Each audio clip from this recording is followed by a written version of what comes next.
కోడలాడు కోడలు గురుకులానికి శిబిరానికి వచ్చింది కూడా మాట్లాడినారు. మంచి బావలు. ఒక గంట కాదు, ఒక నిమిషం కూడా వ్యర్థం కాకుండా ఆ శిష్యులకు నేర్పించాలి. ఏది సమస్త శాస్త్రాన్ని నేర్పించాలి. ప్రపంచాన్ని ఉద్ధరించగలిగే మహావ్యక్తిని చేయాలి. ఎట్లా చేయాలి?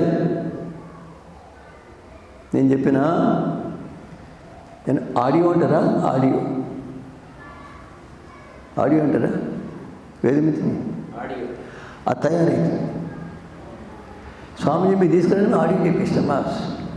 చేపించాలి. అంటే శిశువు జన్మించిన తర్వాత పావు గంట మేలుకున్నప్పుడు పెట్టేసేయాలి. 3 ఏళ్ళ వరకు శిశువుకి ఏం చెప్పకూడదు, అక్కడనే ఉంటాడు. అదే వినిపించాలి, వింటూనే ఉండాలి. 2 ఏళ్ళు కనీసం. 100 గంటలు అయితే 100 గంటల విద్య వస్తుంది, నేర్చుకుంటాం.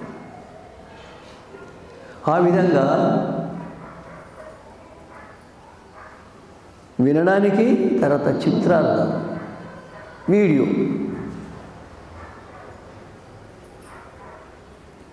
ఆ తర్వాత వాళ్ళు నేర్పించాలి. దాన్ని నేర్పించాలి. అయితే ఇప్పుడు నేను అనుకుంటున్నాను, ఇంకా నేను రాస్తూనే ఉన్నా, సమస్త విజ్ఞానము రాస్తున్నాం. దాన్ని ఇప్పుడు ఆడియో కొరకు సిద్ధం చేస్తున్నాను. అవుతుంది. నేను రాయడం ఆలస్యం, వారం 10 దినాలు చేసేస్తాను. అది కనుక తీసుకునేవారు నేను వినిపిస్తే ఎవరికైనా వినిపించండి. సంవత్సరం పిల్లవాడు, 2 ఏళ్ల పిల్లవాడు ఎవరైనా సరే, ఈ పెద్దవాళ్ళు కూడా వినొచ్చు, అందరికీ వినొచ్చు, నష్టం ఏం లేదు. అది నా ముందు ఒక పెద్ద సఫలత. కొంతమంది తయారైన మా పిల్లలు కూడా కావాలంటున్నారు. ఎవరు నేర్పిస్తారు? కేవలం శిశువుని అక్కడ ఉంచి 3 ఏళ్ళ వరకు అతన్ని వినిపించాలంటే. ఎవరు మాట్లాడకూడదు, ఏ భాషను మాట్లాడదు, ఏ కార్యక్రమం లేదు. వింటేనే ఉంటాడు శిశువు, వింటేనే ఉంటాడు. రెండోది, ఆ శిశువు అంబాడుతో పోతాడు. అది పట్టుకుంటాడు, ఇది పట్టుకుంటాడు, అది పట్టుకుంటాడు, ఏ దొరికితే తింటాడు. అక్కడ ఏముంటుంది? ఆవు కానీ ఇరిసిద ఏదో చిత్రం ఉంటుంది. దీంట్లో నింపింది ఉంటుంది. ఆవు, గుర్రము, లేగ, రిషిదయానందుడు, శ్రద్ధానందుడు ఉంటుంది. ఇక్కడ వింటుంటాడు, తెలియదు, నిండిపోతే అవే సంస్కారాలు, చిత్రం ఉంటుంది. ఆ విధంగా ఆ పిల్లవానికి 5 నిమిషాలు వ్యర్థం కాకుండా పాఠ్యక్రమం ఉంటుంది. ఒక్క నిమిషము గంట పక్క పెట్టండి, అది చాలా పెద్ద పథకం. బయట ప్రపంచం కాదు, చాలా పెద్ద విద్య. 2 నిమిషాలు ఇప్పించాలి. 3 ఆచారాలు ఉన్నాయి. ఆచార్య కితినే అంధవిశ్వాసే 100, అవి కూడా రావాలి. మోసాలు అవి రావాలి, తెలియాలి. ప్రపంచంలో ఎటువంటి మూఢాచారాల్లో ప్రలోభనాలు చిక్కుకోకుండా పూర్తిగా అతడు సర్వజ్ఞాన సంపన్నుడై, అజ్ఞాన రహితుడై, విజ్ఞాన సహితుడై సమాజం ముందుకు రావాలి. ఆ వ్యక్తి సమాజాన్ని ఉద్ధరించగలుగుతుంది. ఆ వ్యక్తిని సంతోషపడతారు. చాలా పెద్ద విజయం, ఒక్కటి కాదు.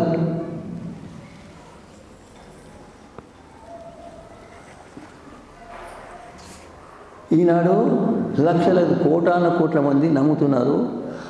సమస్త ప్రపంచంలో ఇప్పుడున్న జ్ఞానము, ఇంతవరకు ఉన్న జ్ఞానము ఇక ముందు కాబోయే మొత్తము వేదాల నుండి వ్యాపించే ఋషి అని అన్నాడు. ఋషి ఏమంటే, ఇంతవరకు సమస్త మనుషుల హృదయాల్లో, సృష్టి ఆరంభం నుండి ఇంతవరకు ఉండే మనుషుల హృదయాల్లో ఉండే జ్ఞానము, ఇప్పుడున్న మనుషులు ఉండే జ్ఞానము, ఇక ముందు జన్మించబోయే మనుషులు ఉండే జ్ఞానము, కాబోయే జ్ఞానము వేదాల నుండి వ్యాపించింది. ఇంతవరకు ప్రపంచంలో ఆది నుండి ఇంతవరకు రచించబడిన పుస్తకాలలో, ఇప్పుడున్న పుస్తకాల్లో, ఇక ముందు రాయే పుస్తకాల్లో ఉన్న జ్ఞానం మొత్తం వేదాలు. ఇది నమ్మకం, యథార్థం. అంటే సమస్త జ్ఞానము, ఇంతవరకు ఉన్న జ్ఞానము, ఇప్పుడున్న ఇక కావే జ్ఞానం మొత్తం వేదాల నుండి వ్యాపించింది. ఇది దాంట్లో కావాలి.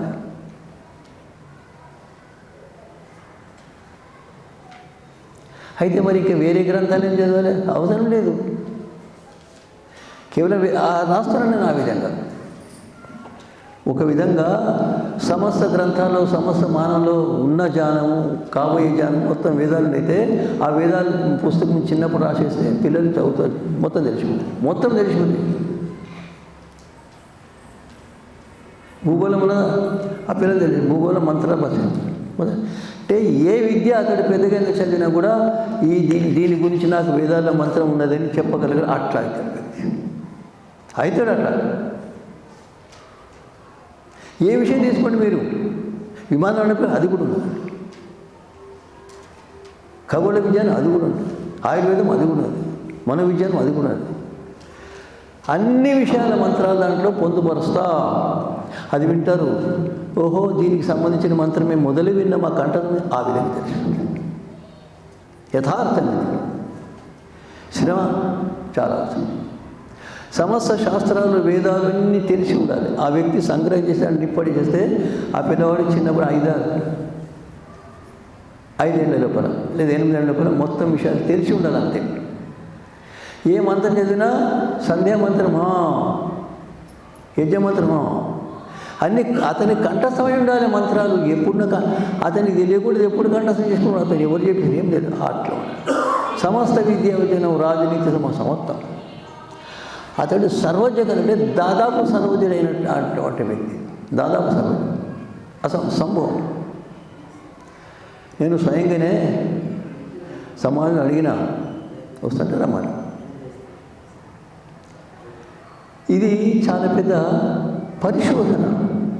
ఈనాడు బహుశా చాలామందికి అర్థం కాకపోవచ్చు, కానీ యథార్థం.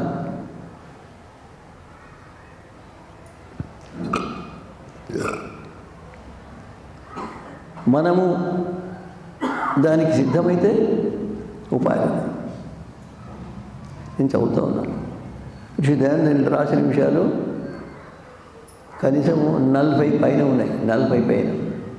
అది కాక ఇంకే పుస్తకాలు అనేక విషయాలు ఉన్నాయి.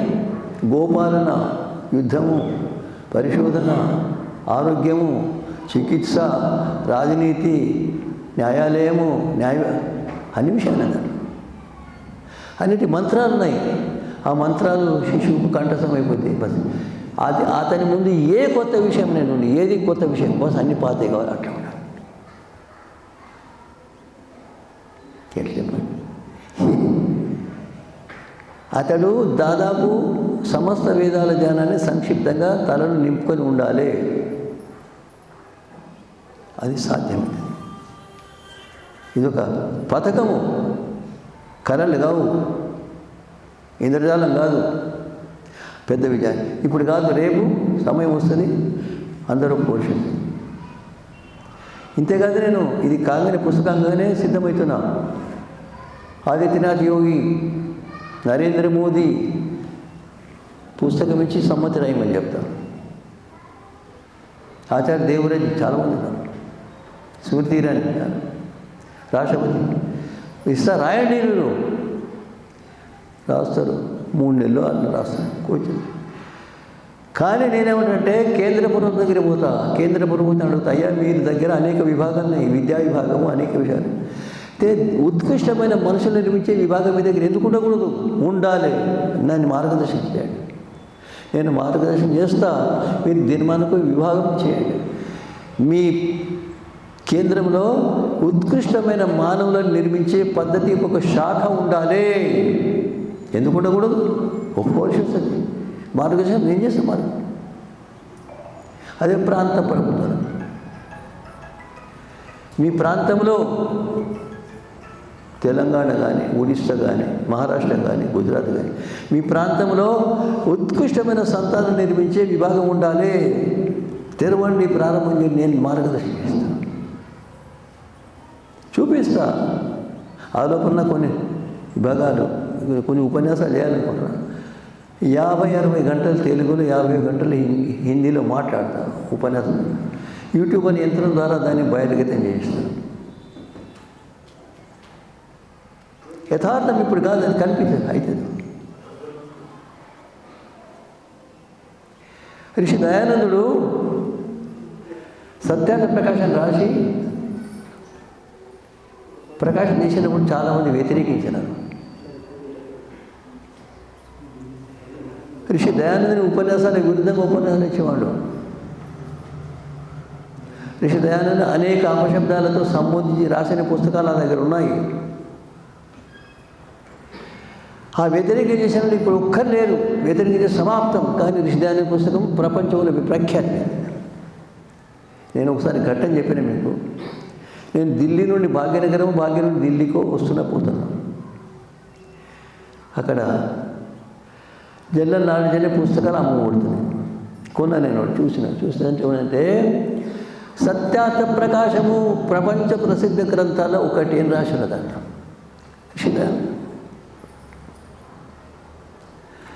సత్యార్థ ప్రకాశం రాసినప్పుడు ఎవరు నమ్మలేదు, ఒప్పుకోలేదు, కలగల్పం చేసిండు, మళ్ళీ రాశాడు. కానీ దేశంలో కోట్ల మంది ఋషి దయానంద రాసిన సత్యార్థ ప్రకాశము ప్రపంచ ప్రసిద్ధ పుస్తకం అని చెప్పే మనుషులు ఉంటారు. ఆయన ఊహించి ఉండలేదు. సత్యం యథార్థంగా ఉంటాయి. అదేవిధంగా నేను కూడా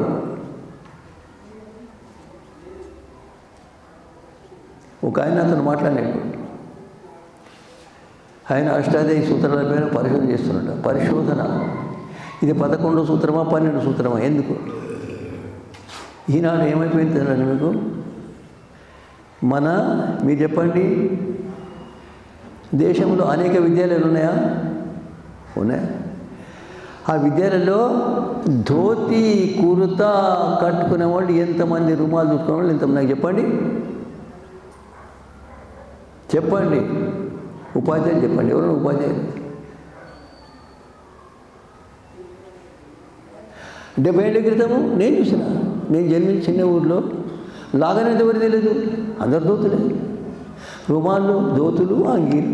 ఇప్పుడు చిన్న ఊర్లో అక్కడ ధోతి కట్టుకునే మనుషులు దొరకరు. ఏమైంది దేశానికి? రుమాలు దుక్కుని ఒక్క దొరకరు. ఏమైంది? కుర్తా దుక్కున్నది ఎవరు దొరకరు. ఏమైంది? ఛాయ్ తాగని వాళ్ళు ఎంతమంది? చెప్పండి, ఏమైంది? మన సంసద్ ఎన్ని గంటలకు ప్రారంభమవుతుంది? మొదలు 5 గంటలకు ప్రారంభం. ఎందుకంటే ఇంగ్లీష్ వాళ్ళ సంసద్ ప్రారంభించినప్పుడు మనకి ప్రారంభం కాదు. ఇంత పరాధీనత. ఇదేమిటిది? ఎవరి దేశం? మన దేశమా? కాదు. మన దేశం కానే కాదు. మన సభ్యత, మన ఏది కాదు. మన సంవిధానం ఉన్నదా? ఎవరు రాసింది? ఇంగ్లీషు రాసుకునేది. మన దేశం స్వతంత్రమై 76 ఏళ్ళైంది. ఆయన మాట్లాడకు. ఇంత కానే లేదంటే నువ్వు అయిందంటావు. 75 ఏళ్ళు అయిందంటావు. సంవిధానం ఏ భాష ఉన్నది? ఇంగ్లీషులో. ఇంగ్లీష్ మన భాషనా? దాని హిందీ అనువాదం ప్రామాణికం కాదు. ఇంగ్లీష్ రాదు. ఎక్కడ చెప్పండి? ఏం చదివిస్తున్నారు? ఏ భాష చదివిస్తున్నారు? దేని కొరకు?